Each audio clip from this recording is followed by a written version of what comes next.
Me da mucho gusto estar.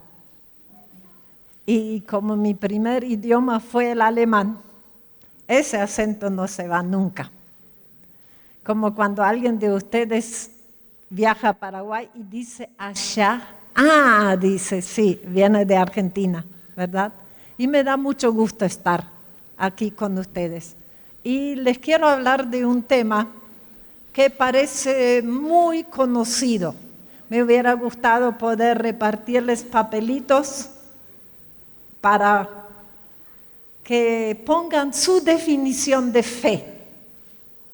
Sería quizás habrá que hacerlo algún momento y puede ser que todos aprendamos algo más. Y muchos piensan que es algo así como optimismo. ¿Recuerdan, verdad? Como cantaba Palito Ortega, yo tengo fe que todo cambiará. Cambió, pero no necesariamente para bien. Y quería preguntar también, ¿hay alguien quien sabe 5 versículos de memoria sobre la fe? ¿Hay alguien quien sabe 5? ¿Tiene miedo que lo cite? Mi primera profesión fue docente, me gusta tomar examen. ¿Nadie sabe 5 versículos sobre la fe? Hay que hacer un curso de aprender de memoria versículos, ¿no? Bueno, muchas veces sabemos esos versículos de memoria, pero en la vida no se traduce mucho, ¿verdad? Y a mí me ha pasado, recuerdo, en la iglesia del centro, donde estuve mucho tiempo, entonces cantamos con fe, con Cristo somos más que vencedores, ni la vida ni la muerte. Y después del culto venían ahí, Irma, ¿podrías orar por mí? Porque el miércoles ni hasta el almuerzo les duró la fe. ¿Les ha pasado también? ¿No? Entonces hay cosas que nos quieren apagar la fe. Entonces yo hoy les quiero hablar de 2 enemigos mortales de tu fe. Hay experiencias donde el amor y el poder y la buena voluntad de Dios parecen estar ausentes. Me vienen muchos a la mente. Y esas experiencias producen emociones como tristeza, desánimo, decepción y hasta enojo con Dios. Yo he hablado con personas muy enojadas con Dios. Así que tu experiencia y tus emociones son los peores enemigos de tu fe.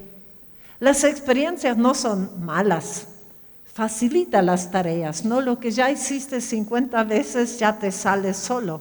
Las emociones tampoco son malas, somos como el condimento en la comida, ¿verdad?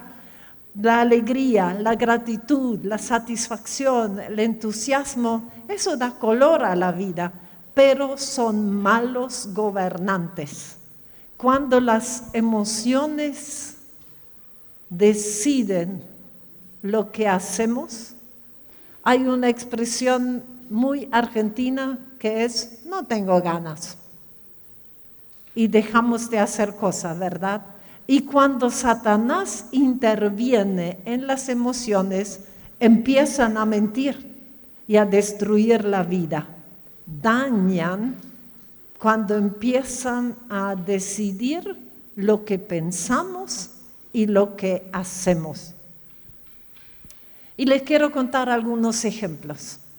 Tomás, el discípulo de Jesús, tuvo la experiencia de la muerte de Jesús y eso le produjo sentimientos de tristeza, de decepción. Y cuando fueron a contarle que Jesús había resucitado, como la muerte había sido una experiencia, dijo, si no pongo mis dedos en su costado y en sus manos, no voy a creer. O sea, junto con la mala experiencia de la muerte de Jesús, fue enterrada su fe también. ¿Y cuál fue la consecuencia? Sufrió mucho más tiempo de lo que era necesario. Si hubiera creído de entrada, cuando le dijeron resucitó, o quizás antes todavía que Jesús dijo, yo voy a resucitar, yo voy a volver, hubiera sufrido mucho menos. Ejemplos prácticos. Te engañó un hermano de la fe y ahora desconfiaste de todos. A mí me pasó que un día, en esa época casi diría que fue mi mejor amiga, tuvo un problema económico y le di todos los ahorros para que no pierda su vivienda y perdí todo el dinero y la amiga. ¿Cómo confío la próxima vez que alguien me pide ayuda con dinero? ¿Se dan cuenta que son las experiencias y las consecuencias que traen que entierran la fe? Te defraudó tu padre y ahora no puedes confiar en tu Padre Celestial. ¿En cuántas entrevistas surgen experiencias del pasado que no nos permiten vivir bien? Yo suelo decir, lo malo del pasado te arruina lo bueno de hoy. Discutes con tu cónyuge. Acá también hay matrimonios que discuten más o menos.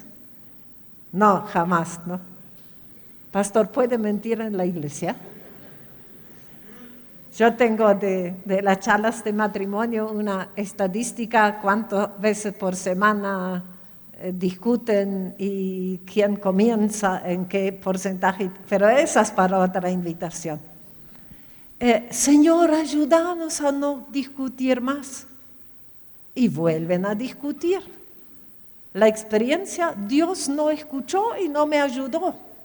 La emoción, decepción, culpa y vergüenza. Consecuencia, el enojo contra Dios, enojo contra el cónyuge porque 100% seguro que él tuvo la culpa. Dejas de orar y seguís discutiendo. ¿No hacemos eso? La ecuación resultante en nuestra vida es buenas experiencias, buenas emociones, aleluya, Dios está conmigo. Malas experiencias, malas emociones, es igual a Dios me abandonó. Y la Biblia dice, parece Jeremías sabía de eso, nada tan engañoso y sin remedio como el corazón humano. ¿Quién es capaz de comprenderlo?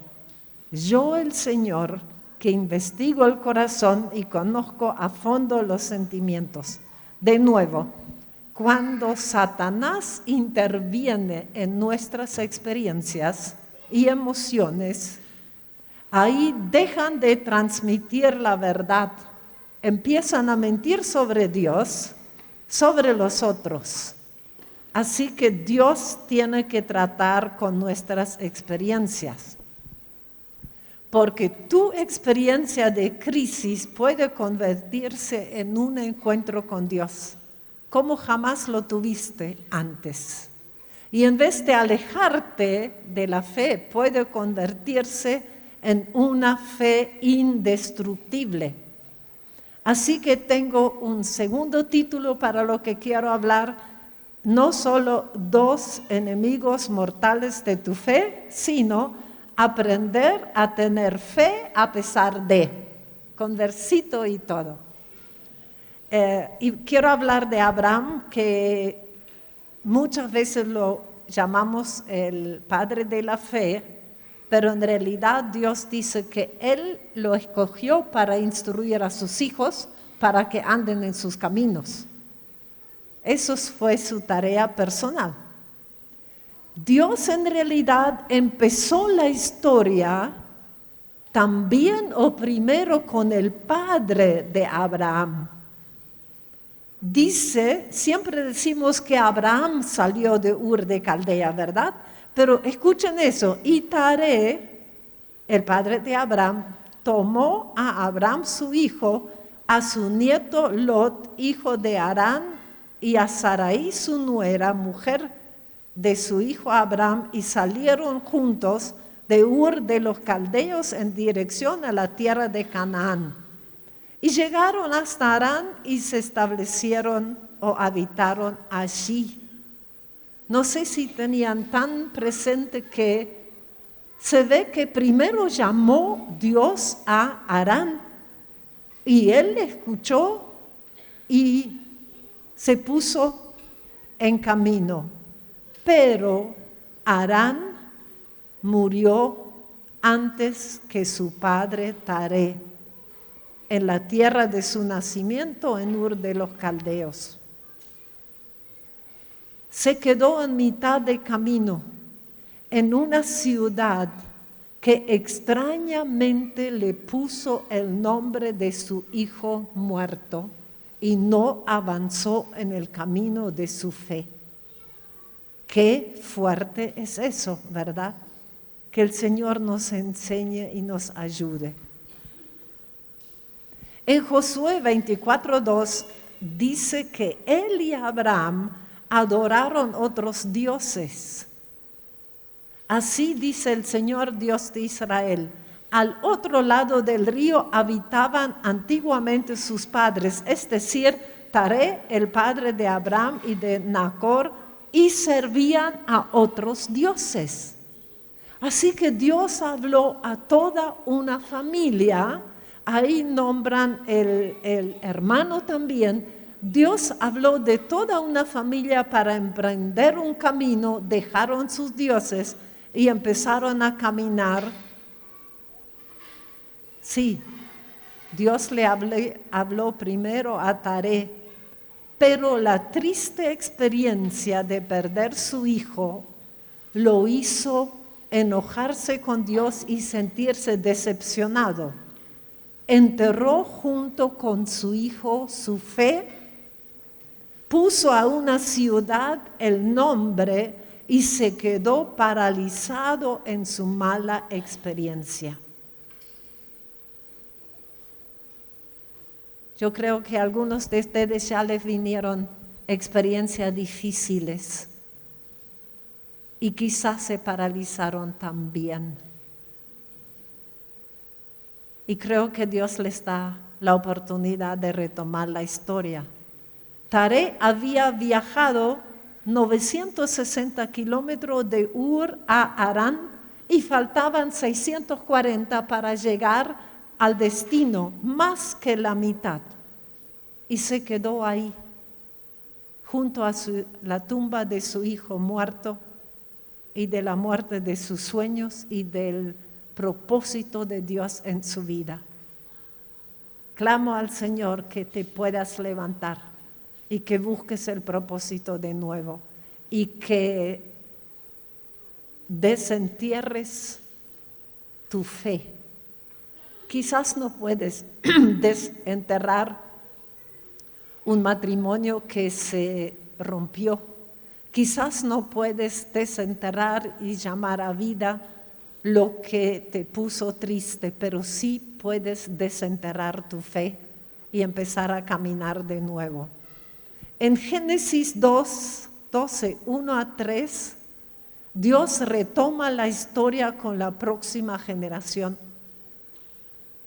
Taré quedó y la retomó con Abraham. Y el Señor dijo a Abraham: vete de tu tierra y de la casa de tu padre, de entre tus parientes, a la tierra que yo te mostraré. Haré de ti una nación grande y te bendeciré, engrandeceré tu nombre y serás de bendición. ¿Qué palabra?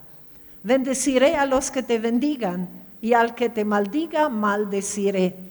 En ti serán benditas todas las familias de la tierra. Me gusta eso también. Dios piensa en familias, no en padres, madres, hijos. Así que yo juntaría no al día de la madre, del padre, de los hijos, sino yo lo juntaría. Abraham inició su vida de fe actuando de acuerdo a la promesa de Dios. Recibió promesas impresionantes, lo que les leí recién. Mucha descendencia, pueblo grande, riqueza y vida feliz. ¿Quién no quiere vivir así? Pero su experiencia fue pérdida año tras año. El sobrino que crió como un hijo lo usó como el mejor. Y Abraham se dio sus mejores tierras para conservar la paz. Peleó una guerra que no era de él, sino de reyes vecinos. Y cuando terminó la guerra, el rey, uno de los reyes le dijo a Abraham, no recuerdo el nombre, bueno Abraham, mira el botín que tenemos. Hay suficiente, tómate lo que quieras tomar, hay un montón de riquezas. Pero ese rey había invocado a sus dioses y Abraham había invocado al Dios verdadero. Entonces Abraham pensó, si yo tomo esos bienes, ese rey va a decir, mis dioses enriquecieron a Abraham. Y Abraham dijo, nadie le va a robar la honra a mi Dios. Nadie va a decir que enriqueció a Abraham sino mi Dios. Y perdió muchos bienes por no dejar que se manche la honra de Dios. Y nos llegan ofertas también que con una mentirita podemos estar bien económicamente, un montón de cosas. Y en el nombre de Jesús, que nos levantemos para aceptar pérdida, pero no permitir que el nombre de Dios sea deshonrado. Aparece Melquisedec y Abraham le da el diezmo. Se preocupó no solo por ser santo, sino también parecerlo. Y yo he escuchado a algunos hijos de Dios cómo hablan el domingo y cómo hablan en la semana, y cómo actúan el domingo y cómo actúan en la semana, que Dios nos quite la esquizofrenia espiritual, ¿verdad? Abraham se preocupó por ser santo y por parecerlo, y parece que siempre llevó la de perder. ¿Cuál fue su experiencia? Obedecer y ser santo trae pérdida. Sus emociones, desánimo y tristeza. Tanto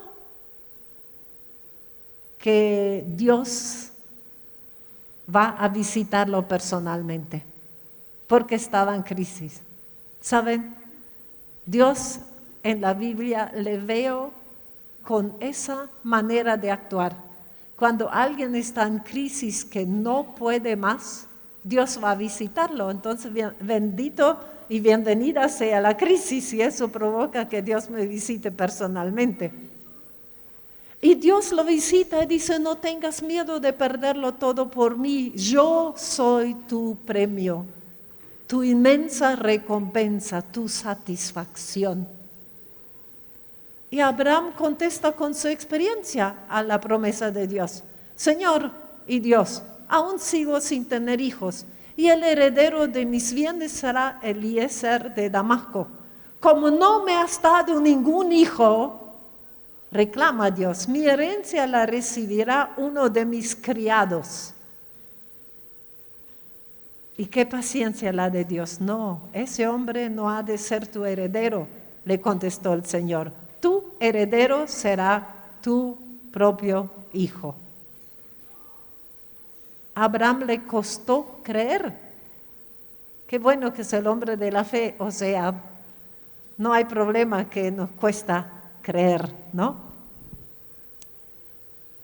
Necesitó una repetición. Luego el Señor lo llevó afuera y le dijo, mira hacia el cielo y cuenta las estrellas a ver si puedes. Así de numerosa será tu descendencia. Y ahí viene el cambio. Entonces Abraham decidió desechar su experiencia como verdad y empezar a ir tras la verdad de Dios. Porque dice, Abraham creyó al Señor no a sus experiencias y no a sus emociones. Son unos inconstantes, demandantes, no sirven de mucho. Y reconoció al Señor como justo, dice la Biblia. Tu crisis es la oportunidad para que Dios te visite y te lleve a un nuevo nivel de fe. Ya se acuerdan cómo es, ¿no? Tener fe a pesar de. El proceso es decidir que la verdad es lo que Dios dice. Y si mi experiencia es diferente, miente, por lo menos todavía no llegó a hablar la verdad de Dios. Fe es ir tras la verdad de Dios, no importa cómo me siento y cuáles son mis experiencias. Eso es diferente, ¿verdad? Mi definición de fe es obstinación santa. Ir tercamente tras las promesas de Dios hasta que los vea. No aflojaré hasta ver en mi vida la verdad de Dios. Revuelve tu memoria y busca los proyectos de Dios resignados. Y busca qué experiencia anuló esa fe. Busca las emociones que no te dejan avanzar. Decide creer como Abraham, quien creyó sin ver por 20 años. Eso es largo. Y recibió la promesa. Desechó su experiencia y sus emociones y vino el milagro. Pero la prueba no terminó todavía. Yo un día me imaginé que una mañana se sientan con Sara afuera en el fresco de la mañana, en la sombra, desayuna y Sara lo mira con la cara medio avergonzada y dice, viejo, tengo un atraso. Así habrá sido. Y me puedo imaginar que a Abraham le cayeron las lágrimas diciendo, Dios es fiel, Dios cumple la promesa, Dios vale la pena seguirlo y confiar en Él. Pero la prueba todavía no termina. Ahora de pronto Dios le dice, toma a tu hijo, tu único a quien amas, como diciendo, yo sé muy bien lo que te estoy pidiendo. Y a Isaac, y ve a la tierra de Moriah y ofrécelo allí en holocausto sobre uno de los montes que yo te diré. ¿Cuál fue su experiencia? Ni en las bendiciones ya recibidas puedes confiar, porque Dios te lo puede quitar. ¿Cómo quieren que tenga fe? Saben, la Biblia dice que él igual decidió obedecer. Y supongo que no durmió en toda la noche. Habrán llorado junto a Sara, él y Sara. Y su pregunta habrá sido, ¿vale la pena servir a Dios? ¿Dios es tan bueno como dice ser? ¿Yo hice algo mal? Qué rápido buscamos la culpa en nosotros, ¿no? Como si las circunstancias no fueran lo suficientemente duras, ahí todavía nos atormenta la culpa. Me puedo imaginar a Sara diciendo, pero viejo, ¿estás seguro que entendiste bien a Dios? Sara, estoy seguro. Lo entendí claro. No sé si Sara lloró a gritos en la puerta, no lleves a mi hijo, no lleves a mi hijo. Yo me lo puedo imaginar muy bien. Y Abraham volvió a obedecer en contra de su experiencia y su emoción. Y conoció a Dios como nunca antes. Como el Dios que llega a tiempo, ¿se acuerda que le trajo el cordero? Como el Dios que resuelve situaciones imposibles. Llega a tiempo a tu vida, puede resolver situaciones imposibles. Y el Dios que valora tu esfuerzo por agradarle. Y el Dios que cuida que obedecerlo no te daña a ti. Fue tan impresionante su experiencia que le dio un nuevo nombre a Dios, el Dios que provee. Dio vuelta el proceso, ya no la experiencia formaba su fe, sino su fe empezó a cambiar su experiencia. Y se dio vuelta otro proceso. Hasta ahora Abraham había dicho, Dios, yo confío en ti. Y ahora de pronto Dios puede decir, Abraham, veo que puedo confiar en ti. Qué progreso, ¿verdad? Dice en Nehemías, descubriste en él un corazón fiel, por eso hiciste con él un pacto. Le prometiste que a sus descendientes les darías la tierra de los cananeos, de los hititas, amorreos, fereceos, jebuseos, jerjeseos y otros feos, y cumpliste tu palabra porque tú eres justo. Eso dice Nehemías 1500 años después. 1500 años después, Abraham había bendecido generación tras generación con su manera de actuar en la crisis. Sería una buena oración decir, renuncio a las conclusiones equivocadas de mis experiencias. Y puedes tener una nueva experiencia. La fe te saca del pozo y después transforma tu experiencia. Hay un texto en la Biblia que dice, saca mi alma del pozo para que te alabe, y es una buena oración. La crisis es la oportunidad que te encuentres personalmente cara a cara con Dios.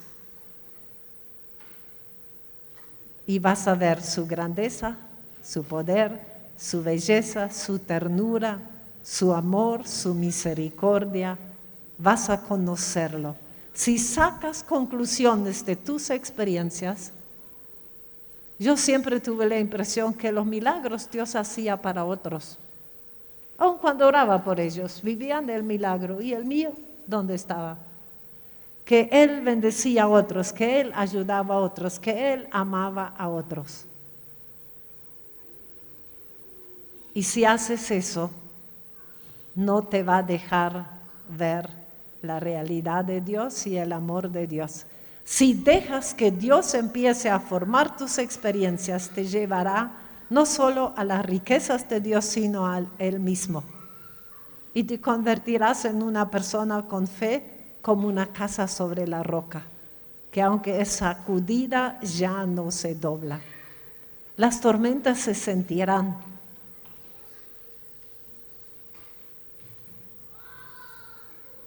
Alguien, lo leí, ya ni me acuerdo cuándo, había quedado en una tormenta en el mar y había subido a una roca.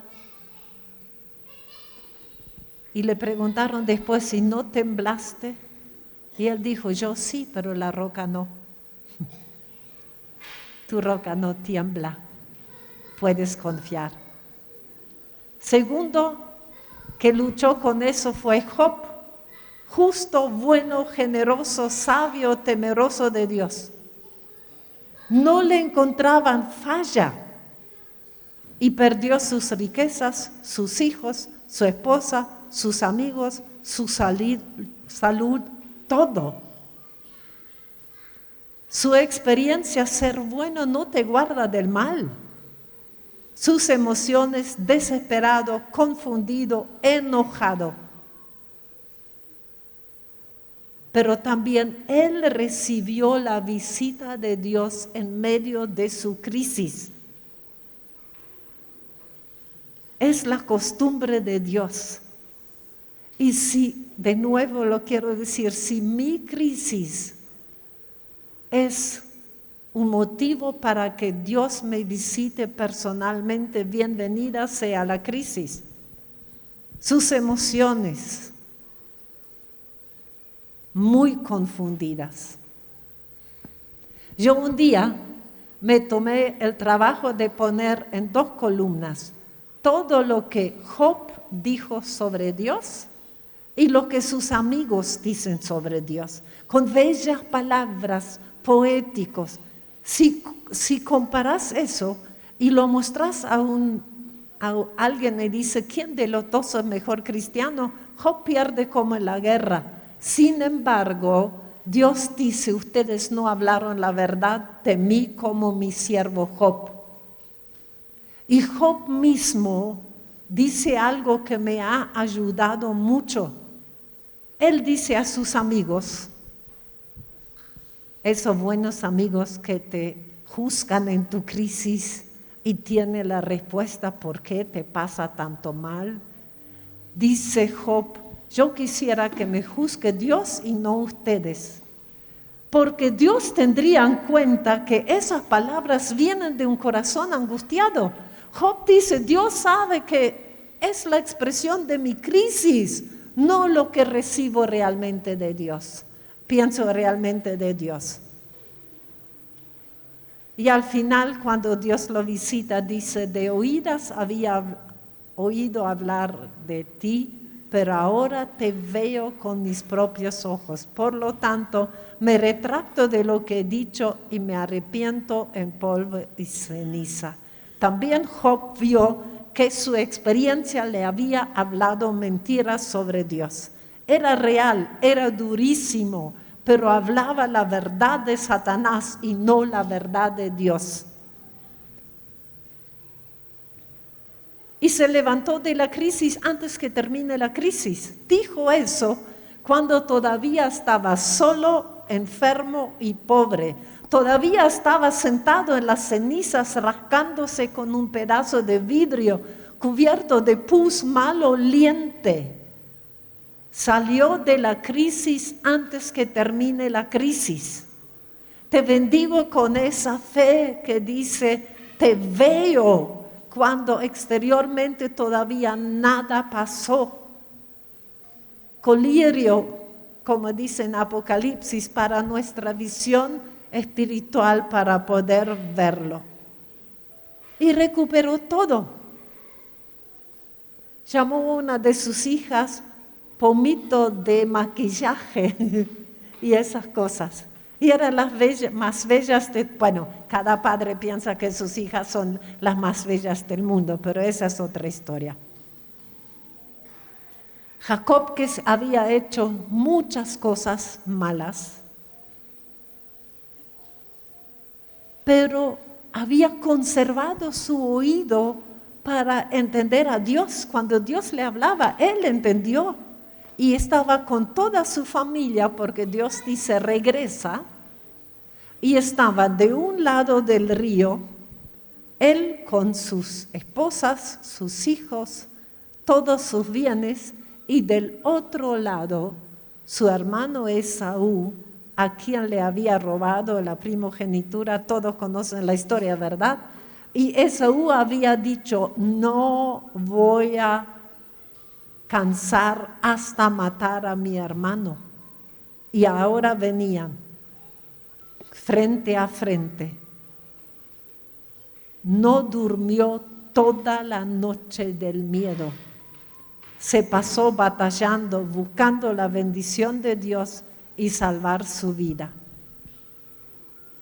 Y la mañana dice, vi a Dios cara a cara y mi alma sanó.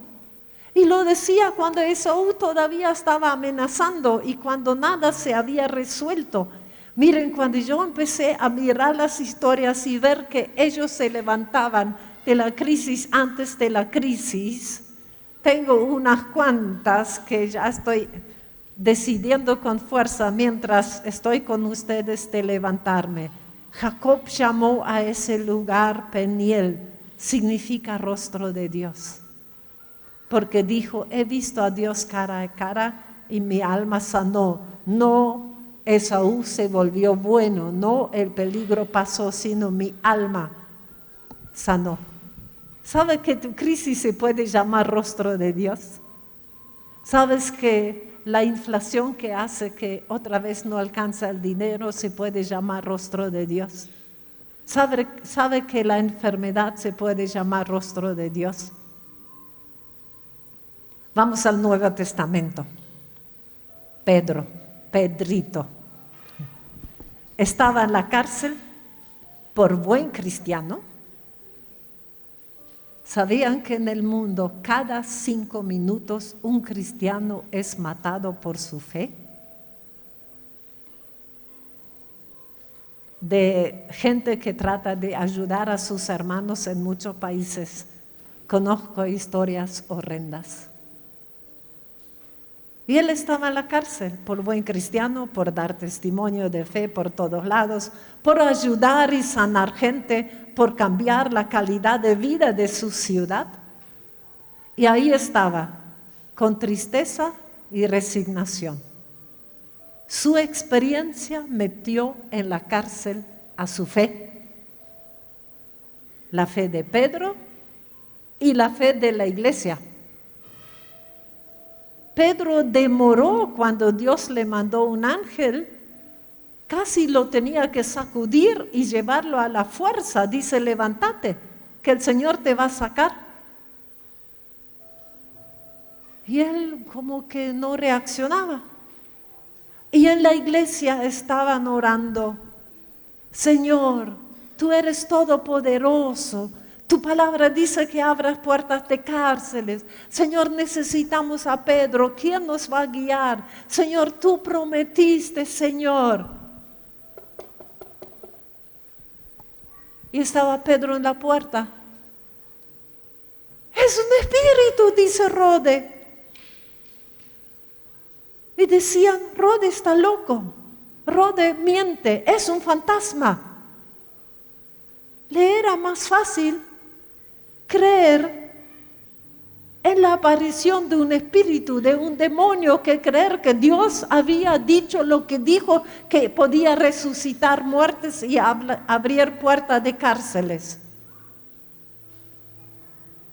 Ocultista se volvió Rode, ¿no? Espiritista, no sé qué. ¿Por qué? Había una experiencia anterior, antes que Pedro metieron preso a Jacobo y lo mataron. Y ahora Pedro estaba preso y ¿qué esperaban? Su muerte. Esa ecuación, Santiago preso, Santiago muerto. Pedro preso, Pedro muerto. Su experiencia mató a su fe. Ya hace unos cuantos años, tendría que sacar la cuenta, un día yo casi 20 años estuve en la iglesia del centro del pastor González, Imbraida y Deiros, y estábamos orando en la iglesia y yo apoyé mis manos así en la cara y dijo, ¿qué es eso? Un bulto grande, un tumor. ¿Qué piensan es lo primero que te pasa por la mente? Cáncer. Empecé a hacer los estudios. Dijeron que lo más probable era que era benigno, pero por el lugar donde estaba, sin falta tenían que sacarlo. Oraron en diferentes países en la iglesia. Pedí en la iglesia, como decían, si alguien está enfermo, únjalo con aceite y impongan manos. Pedí que hagan de acuerdo a la palabra para hacer todo. Vino alguien y dijo, el Señor te sana. Cuando queremos dar palabra profética deberían ser lo que Dios nos habló, no buenos deseos, porque podés confundir a la gente. Tuve que internarme, no tenía familia, tuve que ir a un hospital oficial porque no me daba el dinero para otra cosa. Y no me acuerdo si me avisaron bien lo peligroso que era, porque por aquí pasan las 2 ramas de nervios más importantes de la cara. Yo me acuerdo que la noche anterior, ni almohada tenían para mí en ese hospital. Yo todavía pensé, qué bueno sería que mañana me despierte y el tumor no esté y yo pueda decir a la cirujana, era una mujer, puede tomarse el día libre, que Dios ya hizo su trabajo. Me desperté en la mañana, toqué la cara y el tumor estaba. Bueno, todavía podía aceptar que Dios use una intervención para sanarme. Lo que nunca hubiera pensado es despertarme con la cara paralizada. Todo helado. No podía cerrar el ojo y en la noche la almohada me dañaba el ojo. Cuando hablaba, el lado sano de la boca se me levantaba hasta acá y eso quedaba caído. Cuando bebía algo me corría de la boca. No puedo decirles lo que era eso. Verme así. Fui a fisioterapia y me mandaba a hacer ejercicios, pero pararme ante el espejo e intentar mover y no se mueve medio milímetro, dejé de hacerlo frente al espejo porque no lo soportaba y dejé de hacer los ejercicios porque no veía nada. Solo Dios y yo sabemos lo que yo pasé en esos 3 meses. Pero había pasado algo. Cuando ya estaba por dormirme en la anestesia, yo podría entrar en ese quirófano y mostrarles donde había un montón de ángeles, como 15, y hablaban y decían, vamos a tener que hacer esa cirugía porque es demasiado complicada para que la hagan ellos. Eso era como la promesa de Dios, pero mi experiencia era otra. ¿Ven mi cara? Nunca me gustó mi cara, pero desde esa experiencia veo mi cara y veo un milagro. Dios cumplió. Y como algunos que yo les conté, que la experiencia con Dios era tan fuerte, que le pusieron un nombre nuevo a Dios. Yo tengo el mío personal. Y nunca va a dejar de emocionarme, porque era terrible lo que yo viví. Vi a Dios cara a cara y mi alma sanó. Fe es obstinación santa. No es ajustar la palabra de Dios a tu experiencia, sino ajustar la experiencia a la palabra, a la verdad de Dios. No bajar la verdad de Dios hacia abajo, sino que la fe lleve a tu experiencia hacia arriba. Me fijé en la Biblia lo que significa en uno de los versículos la palabra obstinación, y significa también que no se puede reducir, queda con la grandeza y queda el milagro. Y hay, pero cantidades impresionantes de versículos sobre la fe. Y si aprendemos algunos de memoria, uno puede aferrarse. Si la crisis tuya en este momento te es difícil y pesada, búscate un versículo, aprendelo de memoria. En una oportunidad que estaba en una situación muy complicada, económica en ese momento. Y me acuerdo que estaba en la casa de una hermana cosiendo para mi familia y tenía mi Biblia ahí al lado y tenía ese versículo y era complicado. Y te quiero bendecir con ese versículo, como lo aprendí de memoria, te lo puedo regalar.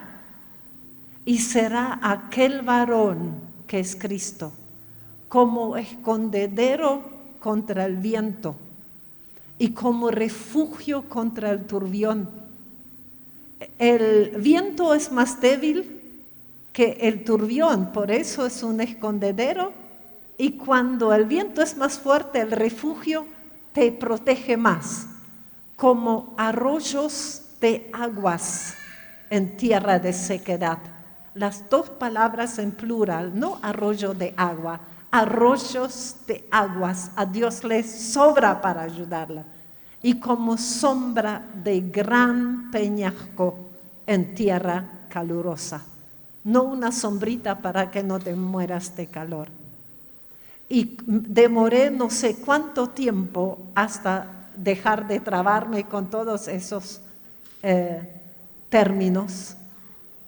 Y volví a Buenos Aires, había visitado a mi familia y mi familia, un libro de crisis podés hacer con todas las crisis que hay porque somos muchos. Y llego a la iglesia, ahí en Buenos Aires, y me dicen, ay Irma, qué bueno que venís. Hay una mujer de 42 años que se está muriendo de cáncer con una hija de 17 años. ¿No podrías ir y verlo? Y mi situación económica era tan difícil que tuve que pedirles dinero para el colectivo, si no, no me podía ir. ¿Y qué dices a una mujer en ese estado? Entonces entré y le dije, no te puedo decir que sé lo que sientes porque es imposible, pero te puedo decir lo que a mí me ayudó mucho, y será aquel varón como escondedero contra el viento, como refugio contra el turbión, como arroyos de aguas en tierra de sequedad y como sombra de gran peñasco en tierra calurosa. Es viva, es para tu vida y va a repetir el milagro. Y no saben cómo consoló esa palabra a esa mujer, con el consuelo que nosotros recibimos. Para eso también sirve tu crisis, para que el consuelo que recibas pueda consolar a otros. Decide orar, decide clamar. Clamar es a los gritos. Decide esperar. Decide aguantar hasta ver la verdad de Dios, hasta que tu experiencia diga lo mismo que la palabra de Dios. Y ahí no solo vas a tener una definición de fe y hacer un versículo, así vas a vivir fe. Puedes decir conmigo, Señor, en el nombre de Jesús, decido tener una fe que es obstinación santa. Voy a ir tras la verdad de Dios. Voy a orar, clamar, aguantar, luchar, hasta que mi experiencia diga lo mismo que la palabra de Dios. Y voy a ser como Abraham, que se levantó de la crisis antes que termine la crisis. Clamo con el salmista. Dígalo, clamo con el salmista. Saca mi alma del pozo para que te alabe. Pero decido, Señor, que en el pozo también te voy a alabar a los gritos. Amén. Te bendigo con tener fe a pesar de, y te bendigo con obstinación santa, y te bendigo que vayas y desentierres los propósitos y sueños que eran de Dios y empieces a darles vida de nuevo. Y pido al Señor, de todo corazón, que en los próximos días a tus hijos aquí que ya esperan mucho tiempo y estaban perdiendo la esperanza y tienen tristeza, que les mandes una señal para que puedan levantarse y creer de nuevo. Los bendigo y los abrazo en el nombre de Jesús. Amén. Amén.